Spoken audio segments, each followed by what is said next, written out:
Président, mes chers collègues. Ce rapport illustre, s'il le fallait, les pratiques discutables constatées dans la gestion des subventions par notre collectivité.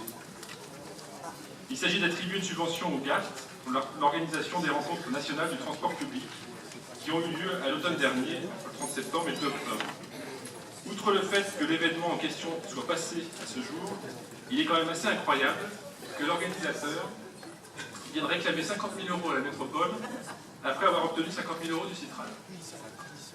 Donc comme la métropole finance assez largement le Citral, on peut considérer qu'elle paiera 2 fois.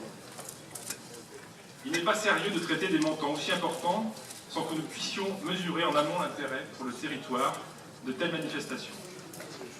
Nous croyons volontiers M. Passy lorsqu'il indique en commission que ces rencontres furent une réussite, mais la seule impression d'un vice-président, même compétent, n'est pas ce que l'on peut appeler un contrôle de la bonne utilisation des fonds publics. D'autant que la Convention prévoit que la métropole peut vérifier l'utilisation de sa subvention par un contrôle sur pièce et ou sur place. Avouez que ce sera difficile de le faire en allant voir sur place 4 mois après. Il nous a aussi été indiqué en commission que le montant concerné avait été intégré dans les budgets Conseil général lors des discussions de la CLERT. Nous avons voté le protocole financier le 15 décembre 2014. Pourquoi la subvention n'a donc pas été votée avant la tenue de ces rencontres?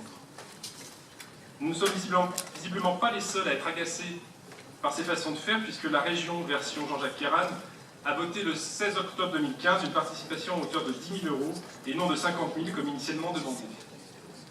Même les socialistes de la région avaient voulu montrer qu'ils n'étaient pas naïfs. Dommage que ce ne soit pas le cas dans cette enceinte. Dans ces conditions, notre groupe s'abstiendra sur ce dossier.